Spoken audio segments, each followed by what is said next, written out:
Hello everyone, welcome back to another episode of r/ProRevenge. In today's episode, revenge is dish served very cold. Slumlord won't let the company out of a 5-year lease. I get the building condemned. Screw me over, I take away your promotion. Before we get started, make sure to subscribe so you will never miss a video. So let's get started. Revenge is dish served very cold. In my young 20s, I moved to a new city to start my career in life.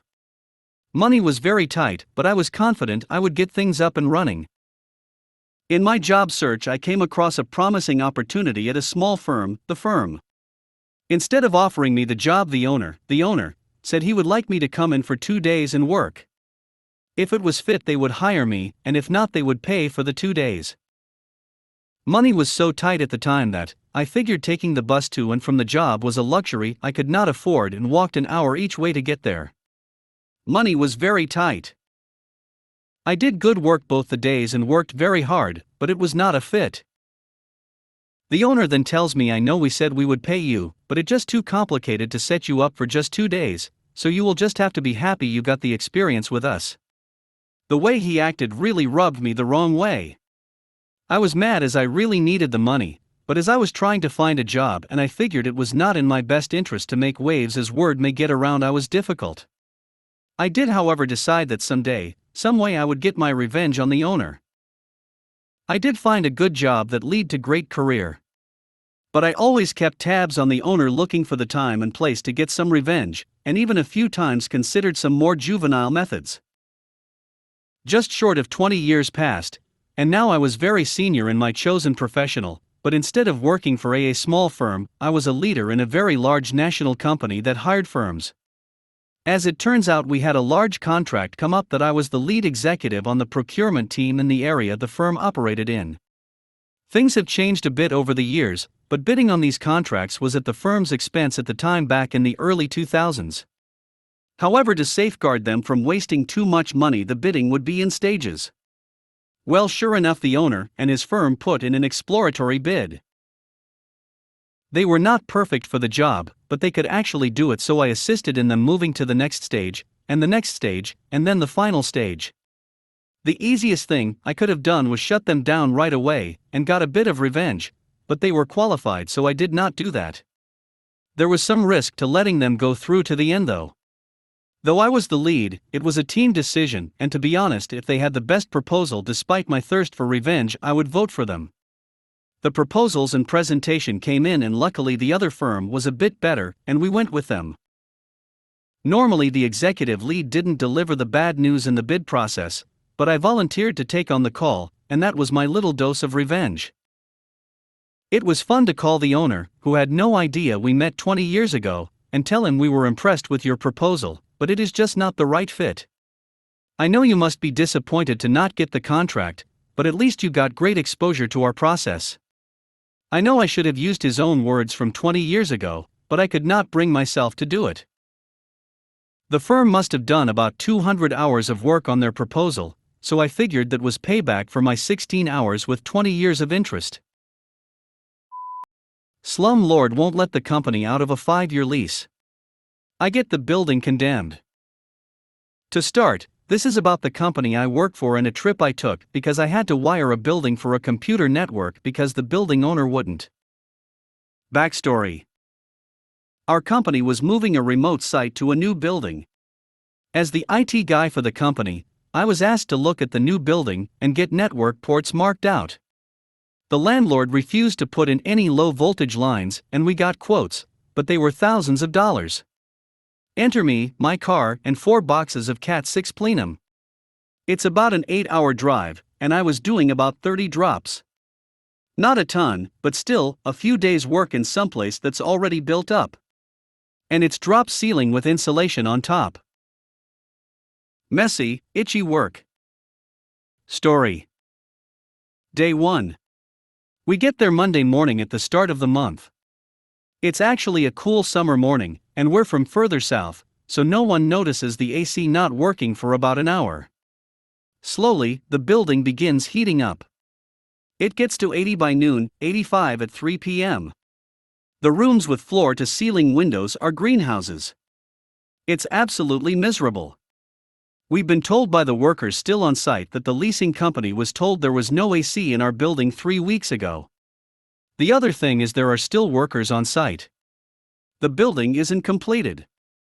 So much for being ready for a handover day 1. Day 2. We're getting agitated. It's 80 degrees in the AM when we first walk in. It's sweltering. The other guy that came up with me is the facilities manager. He's screaming at people over the phone to fix the F***King AC. We're all exhausted from the heat by 3 p.m. I found a 4-foot hole in the ducting when I opened the ceiling tile. The AC was blowing, but there was no cold air. We are told the compressor is broken. Day 3. More of the same. Miserable in the morning, I'm finally getting the last lines punched in on the patch panel. The AC guys arrive about 10 a.m. They finally fixed the unit at 2 p.m. We asked them what they did. They said a lot of things. We again said, "What did you do?" The reply was, "We can't tell the tenants." Red flag alert.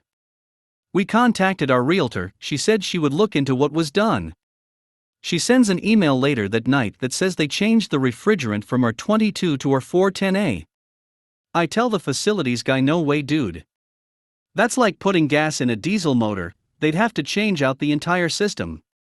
They didn't do that in 4 hours. They basically duct taped and WD-40'd that thing back together, and it will run poorly for a month or so, then give out, and we'd be stuck with a replacement.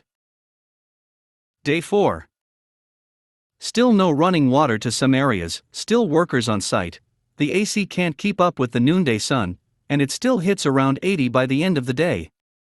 AC runs continuously. We're packing up all the stuff we moved in and moving out. I notice all the fire sprinklers look like they have moved, and the metal protection around the drop tile has fallen to the floor. The sprinklers are no longer protruding from the tiles in places, in others, they are quite a bit lower than they were. Yep, the AC fools stood on the fire sprinklers to fix their lousy duct work. We are looking for a friendly way out.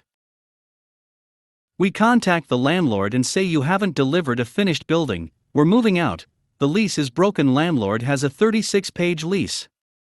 Landlord won't let us out of the lease, it's 5 years. This is not starting off well. We get in contact with the corporate lawyer and the realtor, they both agree we're kind of F***ked.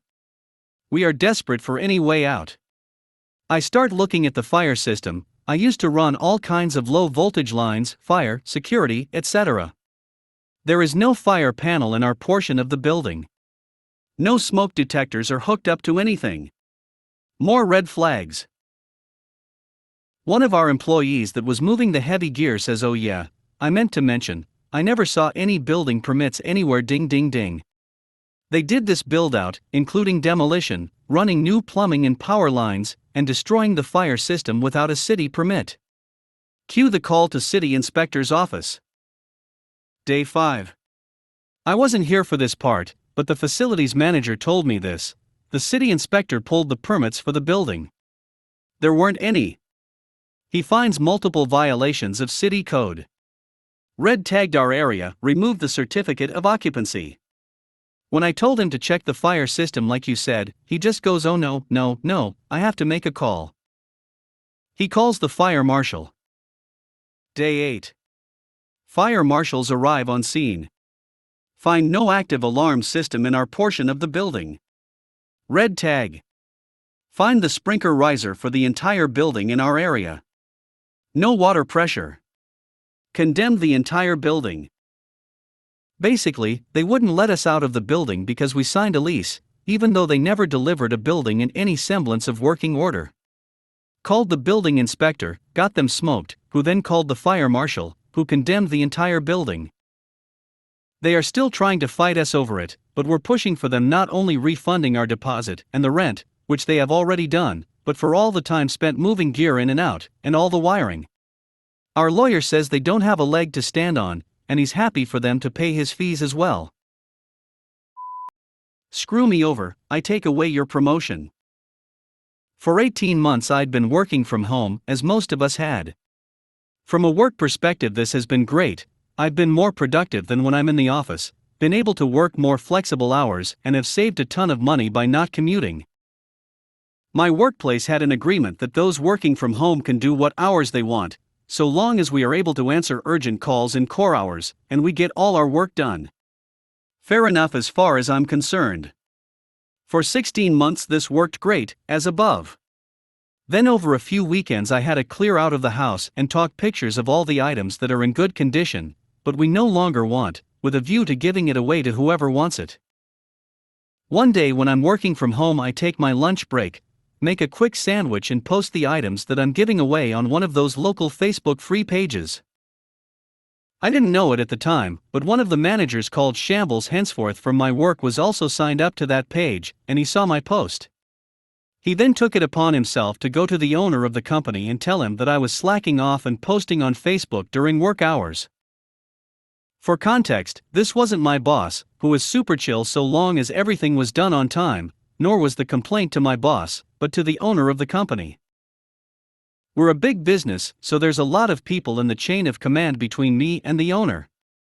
And to top it off, I'd been doing a lot of work for Shambles. He'd outsourced the running of entire projects to me over the last 18 months, all of which I'd executed well and he'd taken ample credit for, and this was the only time in 18 months I'd posted anything on Facebook, because I never post. So the owner contacted me, and to be fair, he's a decent guy. The conversation went like this.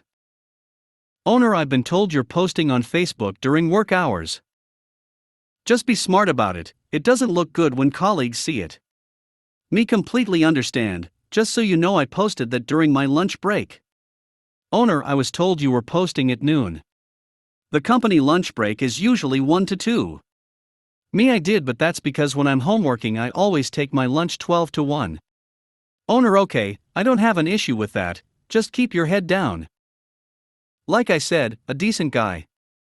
I wasn't really in trouble and the owner didn't seem to care, but then I started to think, wait, who the hell has gone to the owner with this in the first place?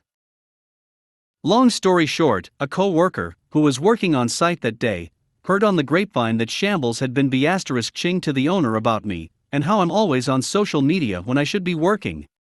I literally only have Facebook, and I only use that for Messenger 99% of the time. Cue petty revenge. As I said before, Shambles likes to outsource work to me. I never minded this. The work was varied and it broke the week up, plus my own boss didn't mind as I always had my work for him done on time. However, I never got recognition for this extra work. For 2 years I managed a sub-department completely on my own because he didn't have time to do it. I didn't get a penny more for it, but it was a good group of people, and I enjoyed getting experience of management. Well, after this, every time Shambles came to me with an issue, I would say I was super swamped, but that I'd try to deal with it if I had time. The projects he tried to outsource to me I immediately rejected, saying that I had a full plate from my actual job. And that sub-department I ran. We'll get to that. Over the next couple of months Shambles starts missing his deadlines, issues come up with existing projects that he hasn't fixed, and employees are complaining that every time they go to him with an issue it doesn't get resolved. It dawns on me at this point that I've basically been doing this guy's job for him for years. K that. I set up a meeting with my boss and put forward my arguments for why I should be promoted, or really, why I should have been ages ago. I point to all the projects I've successfully run as well as the sub-department I've managed for 2 years. He completely agrees, and says he'll take it to his boss. Now somehow, I don't know how, but when I go to the next meeting with my boss's boss, Shambles is there too. He's on the same level in the company as my boss's boss. A little phased, but not willing to give up, I put my arguments forward to them.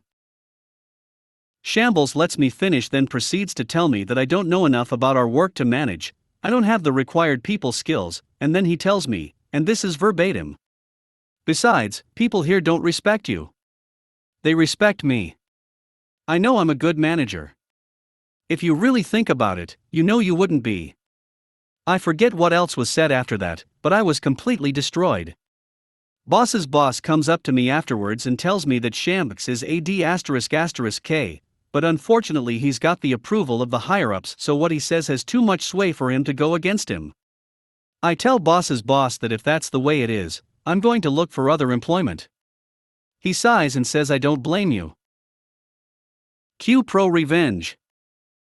During the time it took me to look for and apply to other jobs, I have time to think about how I can get back at Shambles. He's used me for years and is now blocking my promotion. I'd already stopped working on his stuff and his projects were going from bad to worse, but I needed something more. Now this next part could be an entire post on its own, so I've bulleted it for brevity. If you want more context, I can write it out later. I'm an accredited internal auditor for our quality systems. I ask if I can be assigned a couple of last audits before I leave to help them out. I carry out these audits, and using my intimate knowledge of Shambles projects, find every single issue I can. A number of people also hate Shambles and give me more dirt on him. Someone gives me breakthrough information that Shambles has been forging signatures and bypassing multiple company procedures to make his KPIs look better.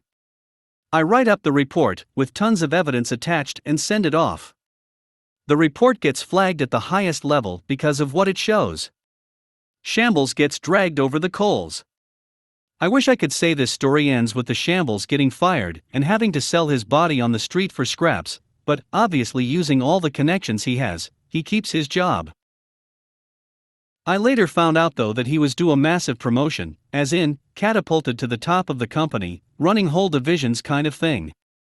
That never happened though. With his declining numbers as well as a damning audit showing all his shortcomings, he's basically told he'll never progress beyond where he is, and that he's lucky to have a job at all. He still works there, and I'm told his ego has been taken down a whole washing line worth of pegs. As for me, I'd love to say I got a better job with a massive raise. That's half true. I decided to pursue my dream job, literally, since I've been a kid, dream job, in a totally different industry. All the experience I had counted in my favor, and although I took a bit of a pay cut, I've never enjoyed work more. Oh, and that sub-department I was running. They knew that when I left, Shambles would take over running them again, so in my last month at the company, I gave them all tutorials on how to search for jobs and pass interviews. I'd worked in recruitment previously. I've heard from a number of them since that they'd landed better jobs and thanked me in part for it. Not the perfect ending, but I'm damned happy with it.